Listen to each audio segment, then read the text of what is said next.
लाओ अच्छा दो।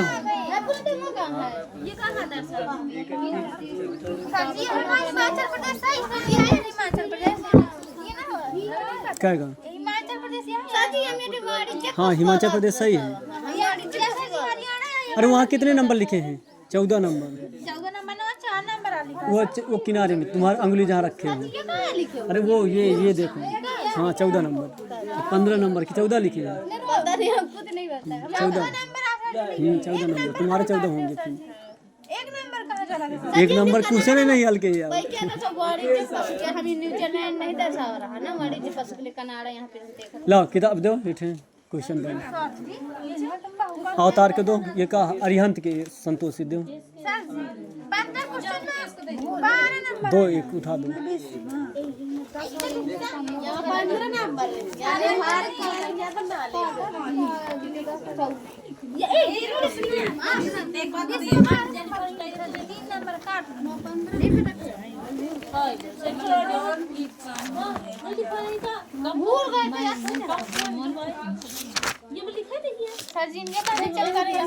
किसका?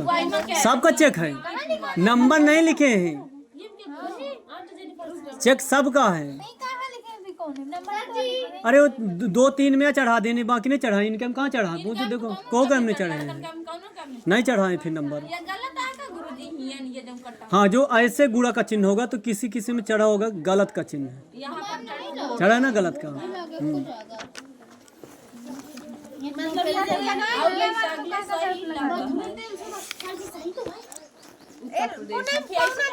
तो मथुरा कहाँ दर्शाया ये देख लो बस हो गया कहानी। इसलिए कटा है आपका।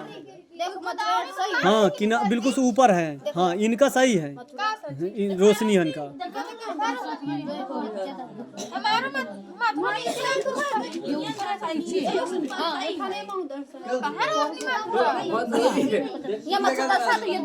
अरे गलती है कोई बहुत जाने की गलती है मथुरा। ऊपर ही है दिल्ली की तरफ है उत्तराखंड के वहीं के लिखना था। तुम कहाँ दर्शा रहे हैं? यह उनकी गलती है। चलो चल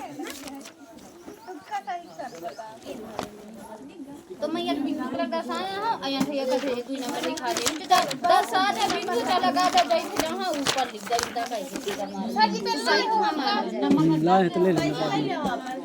देखो बगाती कृषि अगर कह दिया जाए कि बगाती कृषि क्या है इसके दो विशेषताएं बताइए। तो बगाती को रोपण कृषि भी कहा जाता है। रोप के जो लगाई जाती है और रोपण कृषि यानी कह दिया जाए कि रोपण फसलें कौन कौन है। तो आपका जैसे गन्ना है और काफी है रबड़ है ये क्या है आपकी रोप के फसल लगाए जाते हैं। अरे जो रोप के लगाया जाए यानी खोस के लगाया जाए उसे कहते हैं रोपण कृषि। ठीक है उसे कहते हैं बगाती कृषि। अच्छा गहन निर्वाह कृषि क्या है? तो जो आपके गहन निर्वाह से जो मानसूनी प्रदेशों में अर्थात सघन जनसंख्या होती है जहाँ पर ज़्यादा जनसंख्या होती है वो अपने जीवन को निर्वाह करने के लिए जो खेती करते हैं कम क्षेत्रफल पर क्या करते हैं खेती करते हैं। ज़्यादा जनसंख्या होती है कम क्षेत्रफल क्या करते हैं खेती करते हैं। तो उसे हम कहते हैं गहन निर्वाह कृषि। ये ध्यान रखना क्वेश्चन है अपना। वाणिज्य वाला एक है वाणिज्य वाला पढ़ के जाना कि वाणिज्य पशुधन पालन के क्या है। तो न्यूजीलैंड और ऑस्ट्रेलिया और ये मानचित्र में भी पूछ सकता है आपका क्वेश्चन क्योंकि ट्रेंडिंग में चलता था। हम कनाडा लगा हुआ है नहीं बगाती वाणिज्य के लिए अब आग बताना है यहाँ से संत रहो खाली सुनो बस हो गया। सर जी कनाडा भी है कहीं वहाँ पशुपालन के लिए ओरिजिनल नहीं तो नहीं कनाडा है हम कहीं दूसरा। यहाँ पर जो आपका है संयुक्त राज्य अमेरिका है न्यूजीलैंड ऑस्ट्रेलिया है ये 3 आपको याद रखना। 3 में से एक याद रखना है बस हो गया। तो चाहे डेयरी के लिए हो ये भी हो सकता है। चलो क्वेश्चन लिख लिया करो ना जो डाउट रहता है तो क्वेश्चन लिखते जाओ बस हो गया। ढूंढते रह जाओ समझ आता है फालतू का। अब रोपण कृषि अगर देखा जाए तो पश्चिमी अफ्रीका में काफी होता है। उत्तर प्रदेश भारत में सबसे ज्यादा कर्नाटक में होता है। भारत और श्रीलंका में चाय होता है तो भारत में असम में चाय होती है। मलेशिया में रबड़ होता है तो रबड़ कहाँ होता है तो भारत में केरल में होता है। पश्चिमी द्वीप में गन्ना होता है तो उत्तर प्रदेश में गन्ना होता है। फिलीपींस में नारियल और गन्ना होता है तो केरल और उत्तर प्रदेश में गन्ना और नारियल होता है। तो नारियल कहाँ है केरल में गन्ना कहाँ है उत्तर प्रदेश में। तो अपने भारत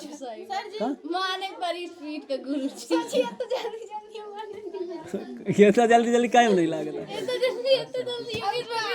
अब रट गया तो रट गया और का है दिमाग में नहीं चढ़ाता है तो जल्दी जल्दी बताते हो यहाँ ये चारों की काम होता था लेकिन ये कम राज वक्का देखो सबसे पहले देखो, जैसे अपना पूरे देश किया जाना है तो देश में जैसे अफ्रीका महाद्वीप है तो इसमें पूछेगा कि रोपण फसलें कहाँ कहाँ की जाती हैं। तो जैसे आपका बताया था काफ़ी है, चाय है, रबड़ है, गन्ना, केला, नारियल, गन्ना, काफ़ी सारे हैं जो आपका, तो इनमें से कहाँ क्या ज़्यादा की जाती हैं। तो जैसे आपका अफ्रीका में काफ़ी की जाती है, पर भारत में कर्नाटक में की जाती है। वही हम बता रहे हैं, भारत का राज्य बता रहे हैं और पूरे विश्व के वहाँ भी बता रहे हैं।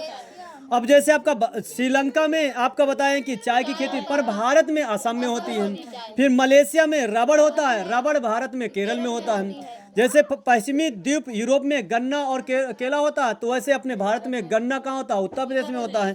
केला कहाँ होता है, उत्तर प्रदेश के कुछ इलाका पश्चिमी में आता है। सबसे ज़्यादा केला होता है पश्चिमी, पर हाँ मध्य प्रदेश के नहीं, महाराष्ट्र में भुसावल है। भुसावल का सही है, मैसूर केला। ये आपको 10 रुपए का 1 दर्जन दे देते हैं केला। हाँ, भुसावल गए हो कि नहीं गया हूँ? तुम तो गए, तुम गए होंगे, गए हो ना? हाँ, जलगांव, भुसावल और क्या है, क्या है? हाँ, तो वह सेंटर आ पड़ता है। तो इधर के ये सेंटर है, उधर वेस्टर्न है। पश्चिम में चले जाओगे तो वेस्टर्न पड़ जाता है। तो तुम्हारा वेस्टर्न से हम करवाए हैं। फिलीपींस नारियल, देखो नारियल कहाँ होता है, तो उत्तर प्रदेश में नहीं होता है बल्कि गन्ना होता है, पर केरल में नारियल होता है। कहाँ? हाँ कर सकते हो, पर सबसे ज़्यादा मैसूर केरल है। इंडोनेशिया में नारियल और गन्ना होता है। फिर वही हम बता रहे थे। अब ब्राज़ील में काफ़ी होता है। तो ये सारे आपके रोपण और मतलब कह सकते हैं क्या है, खेती है की जाती है। क्या? अरे अन्न होते हैं तो कुछ आपके जो जैसे याद रखना। रोपण कृषि जो होती है। अब आपको थोड़ा फिर मानचित्र से क्या दिया, वाणिज्य पशुपालन वाले क्षेत्र बताना, वाणिज्य पशुपालन का क्षेत्र बताना। तो वाणिज्य पशुपालन का क्षेत्र क्या है बता, तो आपको दक्षिणी अमेरिका लिख सकते हैं। क्या लिख सकते हैं? दक्षिणी अमेरिका के अर्जेंटीना लिख सकते हैं। वाणिज्य पशुपालन का एक क्षेत्र बता सकते हैं। अर्जेंटीना सही है।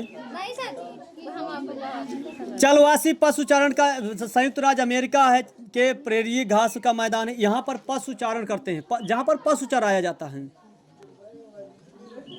हाँ सही है, मतलब बना कोई का तो सही है। न्यूजीलैंड रही है तो ऑस्ट्रेलिया लगाओ। अरे जो बताया जाए, घास के मैदान जाओगे वहाँ चल पशु होते हैं। डेयरी कृषि का प्रमुख क्षेत्र क्या होता है, तो डेयरी कृषि का प्रमुख क्षेत्र क्या हो सकता है, तो बताओ। उत्तरी पश्चिमी यूरोप भी हो सकता है। अब एक क्वेश्चन आपका, सहकारी और सामूहिक कृषि किसे कहते हैं, बताओ। इसमें किसको आता है, मंजू बताएगी। सहकारी और सामूहिक कृषि में तुम बताओ, निर्मला और पूनम। यानी जो समूह के अनुसार की जाती है, यानी श्रम और सामूहिक रूप से समाज के हाथों में होता है, तो उसे सामूहिक कृषि की जाती है। सहकारी सिर्फ कृषि के आर्थिक लाभ कमाने के लिए की जाती है, यानी इसमें सबसे ज्यादा क्या है, लाभ कमाने के लिए। इसमें सजी मतलब जो हाँ, सामूहिक कृषि के अंतर्गत किसान अपने सभी साधनों का, जैसे भूमि, पशु और श्रम, इन सभी को सम्मिलित कार्य रूप से करते हैं, तो उसे हम कहते हैं सामूहिक कृषि। इसमें अपने इसमें आपका होता है कि अंतर्गत सरकारी संस्था के द्वारा जैसे खाद मिलती है, बीज मिलता है, खरीदने में, कृषि उत्पाद ये सारे बेचने में आपको सरकारी के तौर से किया जाता है, तो इसे हम कहते हैं, क्या कहते हैं, सहकारी कहते हैं। तो सहकारी और सरकारी में सरकारी में सामूहिक। हाँ, तो इस पर तो लगाते भी जाएंगे, नहीं तुम्हें ध्यान नहीं तो फिर हम लगा ले तो उन्हें पढ़ ले, ज़्यादा ज़्यादा थोड़ी पढ़ लिया करो, ठीक है। देखो प्राथमिक क्रिया भी बताए थे, प्राथमिक क्रिया क्या होती है और द्वितीय क्रिया के अंतर्गत कौन आते हैं, तृतीय। तो तुम बताओ संतोष जी की प्राथमिक क्रिया क्या है, बताओ। नहीं मालूम है, खाना नहीं खा के आई है, बताओ।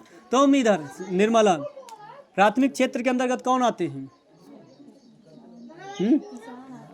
किसान आते नहीं, बल्कि कृषि लिखा जाएगा, ठीक है। तो उत्पादन से संबंधित जो होता है, तो जैसे आपका मतलब कहते जाए कि जितना उत्पादन क्षेत्र है, जो भी हम पैदा करते हैं वो सारा यानी प्रथम में आ गए, फिर उन्हें उत्पादन करके विनिर्माण करते हैं, तो उसे हमें द्वितीय में कह देंगे। अब उसको माल ले जाने वाला, ढोने वाला जो होता है, जैसे पिकअप वाले होते हैं ना, ये सेवा सेक्टर, जैसे हम सेवा में आते हैं, तो हम तृतीय में आ जाएंगे, और चतुर्थ में आ जाए अनुसंधान के, जहाँ वैज्ञानिक लोग करते हैं। तो 4 क्षेत्र होते हैं, ध्यान रखना है।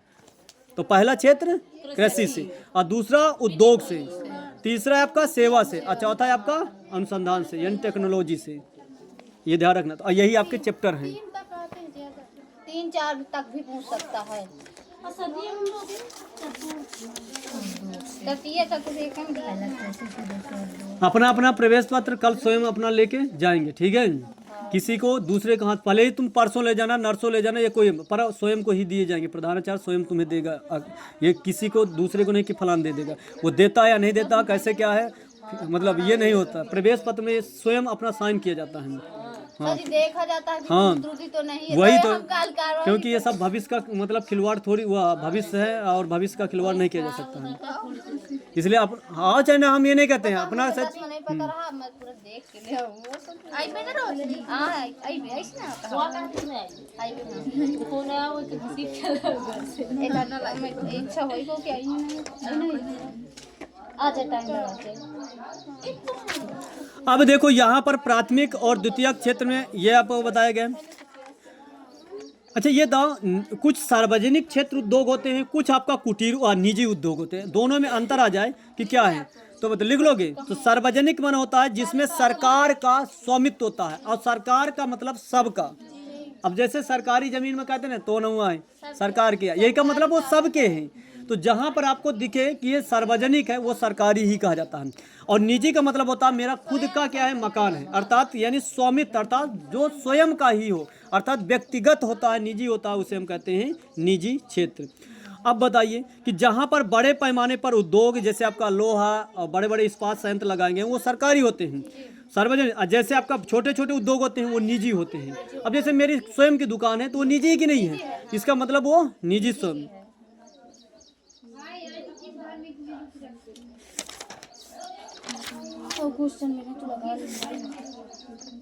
अब बताएंगे यहाँ पर यूरोप में लौह इस्पात उद्योग का एक प्रमुख क्षेत्र बताना है। यूरोप में लौह इस्पात का एक उद्योग क्षेत्र, तो जर्मनी लिख लेना उत्तर इसका, और संयुक्त राज्य अमेरिका का लौह इस्पात लिख लेना शिकागो। हाँ, संयुक्त राज्य अमेरिका का लिख लो अगर लिखना है, तुम्हारे में लिखे हैं, ठीक है। हर चैप्टर में आपका मानचित्रकार से संबंधित है, और तुम पढ़ते नहीं हो लागत। कई बजे तक रात के पढ़ती हो? पढ़ती हो? कई बजे शुरू करते हो? 8 बजे से। कई घंटा, मात्र 2 घंटा, और सुबह अच्छा। तो देखो अब कल से तो तुम्हारा स्कूल बंद हो जाएगा। इसके बाद अपने घर में जितने खींच लगी ना, पढ़ लेना, और एक बार लिखने का अभ्यास भी कर लेना, ठीक है। और जहाँ तक अपना मतलब आगे पीछे हो, जितना सही हो उतना लिखते जाना। पूरा कॉपी अपना मतलब भरो चाहे ना भरो, पर क्वेश्चन पूरे हल करके आना है। चाहे हाँ तुम्हें परसना था, क्योंकि तुम्हारा इस वजह से, क्योंकि तुम्हें कुछ तो और ज्यादा नॉलेज नहीं, पर जो भी तुम्हें समझ में आया हो क्वेश्चन में, वो लिख देना उसमें। छोड़ना नहीं, क्वेश्चन को ना छोड़ना बस। जर्मनी है ना? हाँ, जर्मनी लिख गया, शिकागो लिख गया, और आपका संयुक्त राज्य अमेरिका का, हाँ संयुक्त राज्य अमेरिका का लौह इस्पात उद्योग है शिकागो। जर्मनी परस कहाँ सर, ये नहीं पता यार। जर्मनी आपको हमारा नक्शा ला नक्शा नहीं, वो नक्शा दिखाओ। यहाँ लॉ इस्पात संयंत्र क्षेत्र।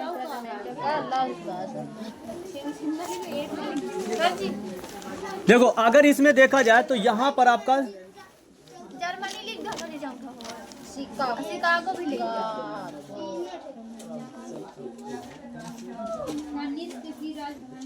तो हम बता देंगे, मन वो थोड़ी सी लगा सकती थी जर्मनी। ये आपका जर्मनी और शिकागो हो गया। जर्मनी उत्तरी सर जी, यूरोप में जर्मनी है, जर्मनी सर। अरे रुकिए रुकिए रुकिए, गलती हो गई, जर्मनी गलती लिख गया है। यूरोप में है सर जी, हाँ यूरोप महाद्वीप में है।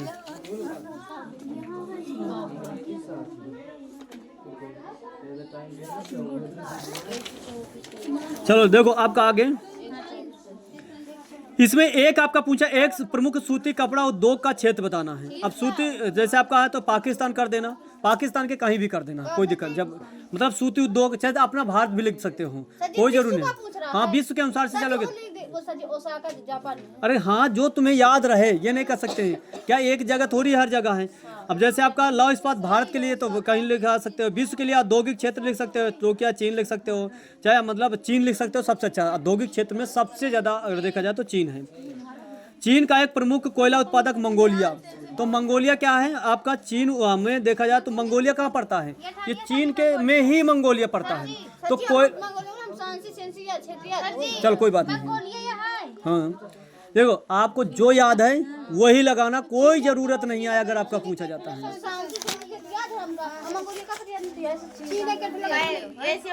नीचे वाले में है एरिया में। अब आता है जैसे तृतीय चतुर्थ में आपका क्या दिया, तो तृतीय में आपका क्वेश्चन बता दो, ग्रेट ब्रिटेन का शादी लॉ, इस बात हमें नहीं आता, हम नहीं की नहीं है।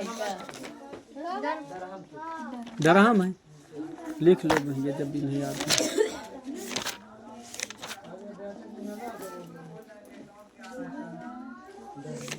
कलो इस बात ना धरबा ना रोशनी मैं एक पढ़े नहीं लागत, मैं पढ़े शब्द लागत है। लंदन क्या है मतलब ग्रेट ब्रिटेन की? मैं देखती हूँ आज डर हम कहाँ से लंदन ये जहाँ पढ़े वाले लागे तो नक्शा सही है रोशनी, डर हम कर देता है, डर हम मिल गया। हाँ कहाँ लिखा है ये? डर हम पढ़े नहीं है तो कहाँ से मिला ये? पहले तो याद कह रहे हैं, मैं तो सब चीज के रहने घर रहा होगा, कुछ पूछना रहती तो मन से चाहे गोल भी हो ही जाती, क्या जाते हैं यहाँ डरबन रोटी डरबन मिल गया, डरबन नहीं डरबन। देखो तेल पत्तन के लिए एक यंत्र आपको दर्शाना है कि तेल के लिए कौन है पत्तन, और एक आपका नौसेना के लिए पत्तन, बंदरगाह आपको दर्शाना है। तो दर्शाने के लिए आपको देख लो, नौसेना वाला सजी कोची है ना, नौसेना के लिए देखो पहला पूछ सकता है कि अंतर्देशीय पत्तन कौन है, तो अंतर्देशीय पत्तन में लिखना है तो लिख सकते हो, आपको लिखना है। सर जी अंतर्देशीय वो है ना सर जी, कहाँ सर जी अहमदाबाद है क्या? अपने विश्व के लिए ना, भारत का नहीं छोड़ना। सर जी हम बताए कि हमने दिया था तेल के पत्तन बताओ, हमने दिया था ये भारत के मतलब आपका दक्षिणी उत्तरी अमेरिका में पड़ता है, और जहाँ पर दक्षिणी और उत्तरी अमेरिका है अंतर्देशीय पत्तन सर जी इसमें दिया है मैनह्यूम, मैनचेस्टर, ड्यूसबर्ग, कोलकाता। सर जी बार पत्तन में दिया है यूनान। विश्व लेवल है, विश्व लेवल के अनुसार आप पूछा है। विश्व लेवल ही सर। हाँ मानचित्र है तुम्हारा, अंतर्देशीय हाँ है। लाओ दिखाओ, विश्व लेवल यहाँ से इसमें दर्शा लेना, यहाँ सबके दिए हैं, यहाँ पर ये ए नंबर दिया है तो ए नंबर दिया है। दर्शा दो ले अहमदाबाद हम कहो तो पढ़े हुए हैं, अहमदाबाद अंतर्देशीय मैं एक से इसे देख लेना ये कहाँ पे पड़ता है, ठीक है। ये वाला मैनचेस्टर थी सर जी मैनचेस्टर इसी को बोलते हैं ना अहमदाबाद वाले को, कि दूसरा है कोई मैनचेस्टर में पता नहीं कितने आ जाते, जरूरी है हाँ ये हो सकता है। मैंने कहाँ ले रहे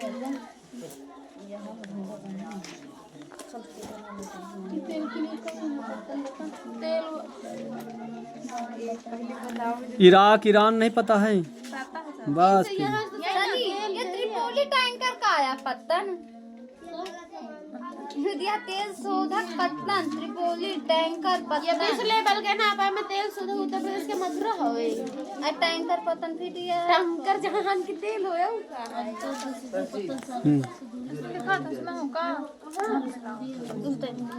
नौसेना पत्तन आप लिख देना, आराम से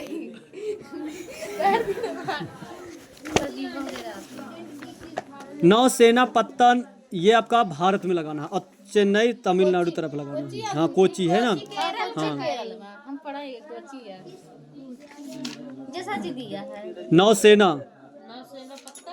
कोची। तो देखो आपके ये ध्यान रखना, तो दो इससे बंदरगाह, तीन आपको याद रखना, ठीक है। वायु पत्तन हवाई अड्डा एक ही का कहा थी गुरु जी। और क्या कह रहे थे कि हवाई अड्डा जहाँ से जहाज उड़ाई जाती है वो वायु पत्तन का है, चाहे हवाई अड्डा का है। हम आज हम रचना में दो दिन बताते हैं, चाहे हम वही का कहा थी बंदर का एक बार कहीं कहीं आ गई थी, अब पत्तन कहीं लो पत्तन सांद्र जनसंख्या घनत्व से क्वेश्चन पूछेगा कि जनसंख्या, देखो यह जनसंख्या घनत्व क्या है, जनसंख्या वितरण क्या क्या, तो उच्च, मध्य और निम्न। उच्च जनसंख्या कहाँ रहती है? मैदानी इलाकों में रहती है। जहाँ की जलवायु अच्छी होती है। मध्य जनसंख्या कहाँ रहेगी, जहाँ गुजरात आंध्र प्रदेश, जहाँ कम जनसंख्या आपको समझ में आए वो आपका एरिया लिख देंगे। और जहाँ कम जनसंख्या है तो इसका मतलब अरुणाचल प्रदेश, सिक्किम पहाड़ी इलाका जाता है, तो वहाँ कम जनसंख्या रहती है। तो ये आपका तीनों लिख देना है कि एक घनत्व के आधार पर वितरण है। अब जनसंख्या वृद्धि वाला आपका दिया है इसमें कि एक प्राकृतिक वृद्धि होती है, एक आपका मतलब कह सकते हैं कि अभिप्रेरित होती है, यानी दशाओं के अनुकूल होती है। हाँ, अब उसके अनुसार तो बताए थे कि या तो परिवर्तन बताए थे, या तो उससे मृत्यु या तो जन्म, दो ही में परिवर्तन होता है। अगर मरेगी जनसंख्या तब भी परिवर्तन, वृद्धि होगी अगर था जन्म लेगी तब भी जनसंख्या क्या होगी, मतलब परिवर्तन होगा। अरे 4 लोग हैं 8 लोग आ गए, इसका मतलब जनसंख्या में बदलाव हो गया। 4 लोग थे, 2 लोग मर गए, बचे कितने लोग, 2, परिवर्तन हुआ या नहीं हुआ। तो इसका कहते हैं जनसंख्या परिवर्तन। हाँ,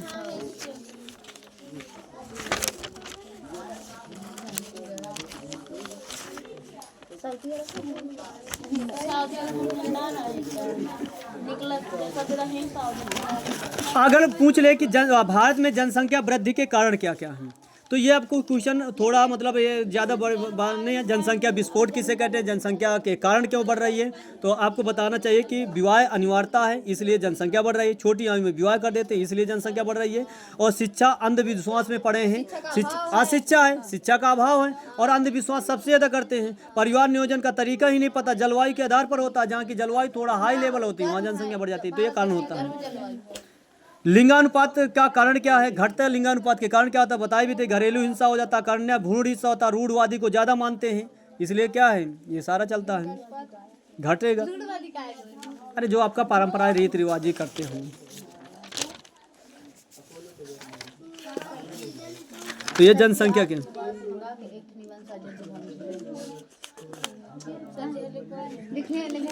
अब देखो फिर से, अब फटाफट बताना है जिससे पूछ, सबसे कम जनसंख्या, हाँ फटाफट, सब फटाफट कहा कहते ये कॉमेडियन, तुम बताओ मंजू।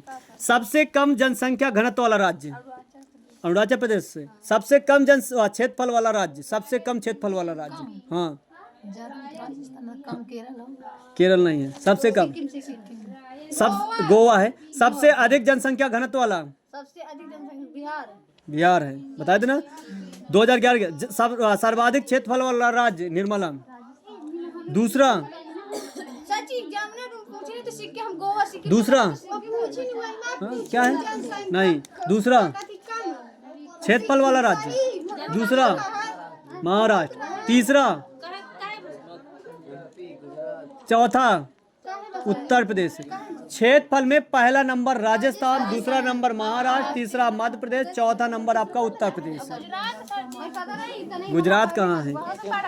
अब आता सबसे अधिक साक्षरता वाला राज्य, संतोषी रुक जा बताएगी कौन है। और सबसे कम साक्षरता वाला राज्य बिहार बताए थे। सर्वाधिक जनसंख्या वाला राज्य उत्तर प्रदेश है। सबसे कम जनसंख्या वाला गोवा।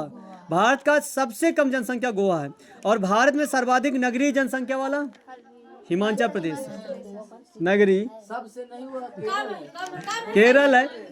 सबसे ज्यादा अगर देखा जाए तो नगरीय वाला केरल आएगा, तमिलनाडु हो सकता है पर केरल लगा नहीं। पर सबसे कम अगर देखा जाए तो नगरी, सबसे कम है नगरी में तो हिमाचल प्रदेश आ जाता है। हाँ ये शांत रहो। अगर आपको ध्यान रखना सबसे 11 जनगणना के अनुसार से लगाना है तो महाराष्ट्र लगाएंगे। तो महाराष्ट्र देखो यहाँ 2011 जनगणना लिख दिया ना, तो महाराष्ट्र लगाएंगे 2011 की जनगणना के अनुसार से। विशेष ध्यान रखना, क्योंकि चलो छोड़ो, आपको वर्तमान का छोड़ देना है और 11 का लगा के आना है। अरे नहीं, हाँ न्यूनतम लिंगानुपात किस राज्य का है तो हरियाणा का है भैया। इसमें हरियाणा भी दर्शा है, देख लो है ना, देख लो। अब वो क्या कह रहे थे हुआ बीरा में जो कह रहे थे ना, केरल का कह रहे हैं कि मतलब स्त्री साक्षरता इसे पूछी केरल बताइए तो केरल नहीं। अरे है उत्तर प्रदेश का सबसे बड़ा 10 लाख की जनसंख्या नगर। हाँ अब आता है मानव बस्तियां। तो मानव बस्तियां कितने प्रकार की होती हैं, यानी बस्ती के आकार के प्रकार कितने होते हैं? 2 प्रकार के, एक आपके ग्रामीण बस्ती, एक नगरीय बस्ती। ग्रामीण बस्ती में लिख देंगे 2 प्रकार से बांट दिया गया है, वो आप 4 प्रकार से। एक आपका गुच्छित बस्ती, नगरी है सची, अभी वो महाराष्ट्र में 2011 की जनगणना। अरे हिमाचल प्रदेश नगरीय वाला नहीं है, इसलिए वो कम हो गया। ग्रामीण में ज्यादा आता है हिमाचल प्रदेश, नगरीय में ज्यादा आता है आपका महाराष्ट्र। अच्छा हाँ समझ गए। हाँ देखो बताओ देखो, हिमाचल प्रदेश ग्रामीण में रहते हैं, तो जब ज्यादा ग्रामीण रहेंगे तो नगर कहाँ कम रहेगा? वहीं रहेगा ना। और सबसे ज्यादा नगर कहाँ रहेंगे? तो महाराष्ट्र में।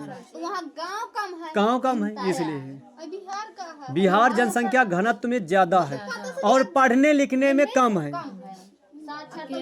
है। साक्षरता दर इसलिए कम है वहाँ की। 100% कहाँ के हो गई है? पर केरल के 2011 के जनगणना के अनुसार 94 लगाएंगे। कितना परसेंट? 94%। हाँ पूरे हो जाए। अब बताओ, ग्रामीण बस्ती अगर देखा जाए तो ग्रामीण बस्ती में आपको कितने प्रकार से, यानी गुच्छित, अर्धगुच्छित, पल्ली और एकाकी। नगरीय बस्ती में प्राचीन, मध्य और आधुनिक। प्राचीन, मध्य और आधुनिक, ये नगरों के प्रकार है। तो पहले भी नगर हुआ करते थे, आज भी। जैसे आपको स्नानागार, एक मतलब देखा जाए तो ये स्नानागार बढ़िया वहाँ बना था। और कहाँ तो सिंध क्या बता रहे? क्या बताओ? अच्छा बताओ। औद्योगिक नगर, व्यापारिक, परिवहन, प्रशासनिक, प्राचीन, मध्य, आधुनिक। तो तुम ये नगरों को बांट दिया है 3 विकास के आधार पर बांटा है। दिया है विकास के आधार पर बांटा इसे 3 भागों में। प्राचीन मध्यकालीन बने है, जयपुर, हैदराबाद, आगरा, कानपुर, ये सब बने हैं। इसकी उदाहरण कर रहे हैं, उससे देखा जाता है।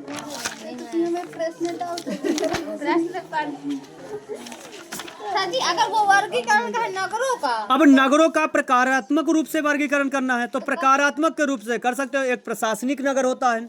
प्रकारात्मक का मतलब होता है कि जैसे मान लेते हैं यहाँ राजधानी, तो राजधानी में शासन व्यवस्था कैसे चलेगी, तो उसका अलग नगर माना जाएगा।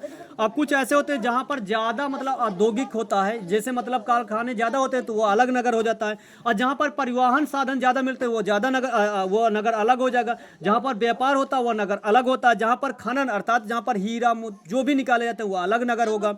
और जैसे छावनी नगर, जहाँ पर सेना रहती है वो नगर अलग हो जाएगा। हाँ, और जैसे आपका शैक्षिक, जहाँ पढ़ाई लिखाई ज्यादा होती है वो ज्यादा अलग नगर हो जाएगा। जहाँ पर्यटन, जहाँ देखने योग्य होता है नगर। तो अब समझ लो, आपको एक एक करके। प्रशासनिक नगर, जहाँ पर सीधा सरकार का या सेना का प्रशासन होता है, मतलब वहाँ पर पूरी तरह से मतलब सीधा कह सकते हैं कि पूरा प्रशासन ही पूरा रहता है। जैसे दिल्ली में कौन रहेगा बताओ? सरकार रहती कि नहीं रहती है? इसलिए गांधीनगर जहां मेन राजधानी है उन्हें प्रशासनिक नगर लिखेंगे। तो जहां राजधानी उसे प्रशासनिक नगर। और औद्योगिक नगर आपको जहां पर भिलाई है, छत्तीसगढ़ में है, जमशेदपुर है, हुगली है, तो जहां पर ये देखा जाए कि ये कहीं ना कहीं क्या है, औद्योगिक नगर है। तो ये हो गए। परिवहन नगर, जैसे आपका यहाँ से हमें साधन मिलते हैं तो परिवहन साधन हो जाते हैं। हाँ, ये कलकत्ता, इटारसी, कटनी, सारे आपके क्या परिवहन, जैसे कानपुर भी लगा सकते हैं। वाणिज्य नगर कहाँ होता है? तो जैसे वाणिज्य का मतलब होता है व्यापार से संबंधित है, तो बड़े स्तर पर जहाँ पर व्यापार किया जाता है, जैसे कानपुर है आपका, कोलकाता है, सतना में सबसे ज्यादा सीमेंट का व्यापार किया जाता है। सतना, हाँ।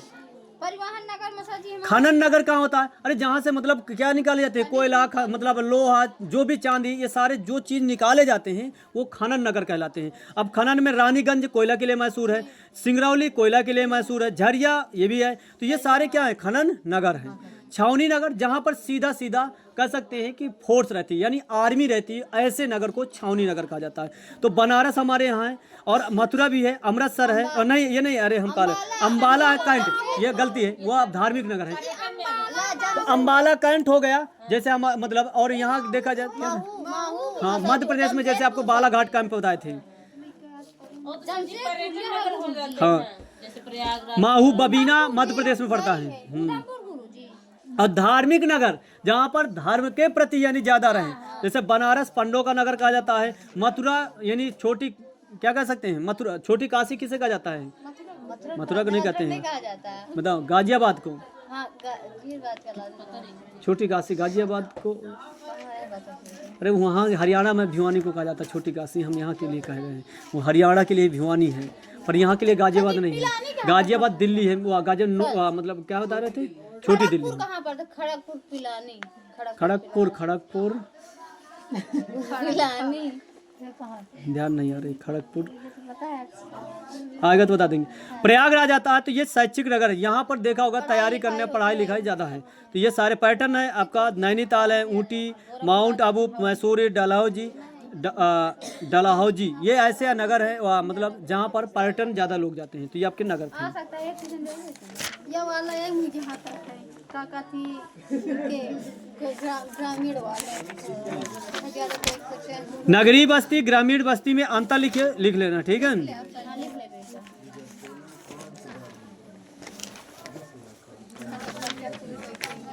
चलो बताओ फिर निरंजन, कुछ हो जाए अब पूछ पाँच, खड़े जाओ, स्पीड में थोड़ा चलना। कृषि के कितने प्रकार बताए गए हैं? कौन कौन से कृषि के कितने प्रकार हैं? एक सिंचित कृषि होती है, एक वर्षा पर निर्भर कृषि की जाती है, नहीं बताया गया था। अच्छा जी कहाँ है निकल बोया गया कृषि साका में बोया गया कहाँ है? हाँ जी एक बार फिर से को बता देते हैं। देखो कृषि अगर कह दीजिए आर्द्रता के अनुसार से कितने भागों में बांटा, तो आर्द्रता मन होता नमी, नमी तो इसका मतलब सिंचित, एक असिंचित यानी वर्षा पर निर्भर होगा, यही है। शुष्क होता है, एक अर्ध होता है। तो बताओ इनके बारे में क्या कुछ बता दो बताओ कैसे तुम हम लिख लिया बता नहीं पाएंगे। बताओ, नहीं बता पाओगे। नहीं पता कैसे। हरित क्रांति से आप क्या समझते हैं, इसके बारे में बताओ। भारत की प्रमुख फसलें क्या हैं, इसे बता दो। नहीं आओ तो बैठ जाओ, तुम दोनों खड़े हो जाओ। हाँ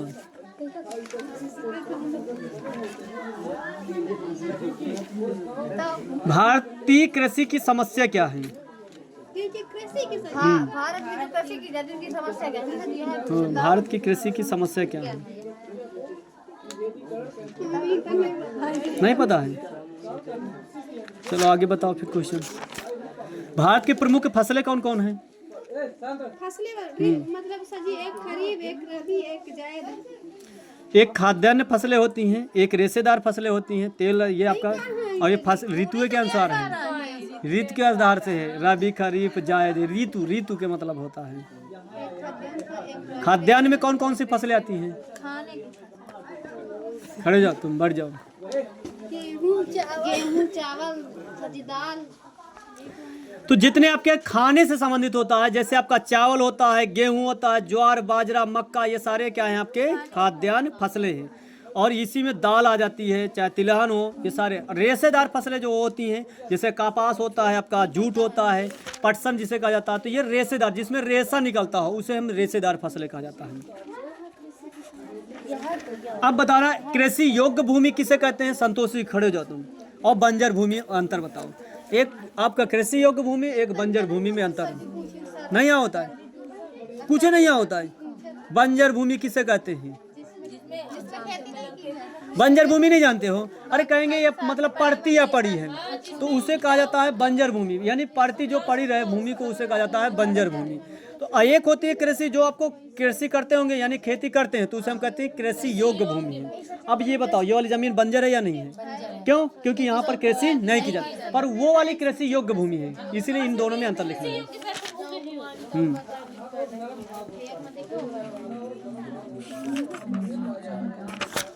एक दो और चैप्टर जरूर पढ़ के जाएंगे हम।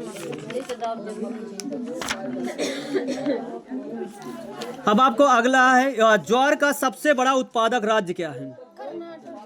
ज्वार का सबसे, तुम बताओ, ज्वार का सबसे बड़ा उत्पादक राज्य? राजस्थान होता है। और जूट का सबसे बड़ा उत्पादक राज्य बताओ? पश्चिम बंगाल है। तो ज्वार के लिए इसमें बताया गया है महाराष्ट्र, और जूट के लिए सबसे ज़्यादा बताया गया है आपका पश्चिम बंगाल, और चावल के लिए सबसे ज़्यादा बताया गया है इसमें आपका हरियाणा चावल के लिए, पर आप पश्चिम बंगाल लगा के आएंगे, ठीक है। क्षेत्र इसमें आपका क्षेत्र मतलब फल के अनुसार से प्रतिशत में होता है, कोई कैसे है कुछ, तो आपको उत्पादक में पूछेगा। देखो आपको कई बार बताया, उत्पादक अलग होता है, जब क्षेत्रफल ज्यादा होता है उससे उत्पादक में होता है, और उत्पादन में मतलब उससे प्रतिशत में ज्यादा है, इसलिए उत्पादन में ज्यादा है वो। सर जी जैसे पश्चिम बंगाल में क्षेत्रफल ज्यादा हाँ तो इसलिए उत्पादक में बोलेंगे। पंजाब का तो उत्पादक मूंगफली सबसे अधिक कहाँ होती है? तो आपका मूंगफली आपका उत्तर प्रदेश में भी होती है कि नहीं होती है? तो नहीं होती है। तमिलनाडु में मूंगफली सबसे ज्यादा होती है। भारत में गेहूं सबसे ज्यादा उत्तर प्रदेश में। अरे हाँ लगा देना, ये जरूरी है कि इलायची वहाँ होती केरल। गेहूं का सबसे बड़ा उत्पादक आपको बता दिया। चाय का उत्पादक असम, कॉफी का कर्नाटक, तोरिया या सरसों का उत्पादक राज्य बता सकते हो, राजस्थान है। चावल के अग्रणी उत्पादक है पश्चिम बंगाल, लगा देंगे। ठीक है, तो उत्पादक पूछ ले ना यहाँ से, इसलिए दिमाग लगाना, उत्पादक का आ जाए तो पश्चिम बंगाल लगा देना।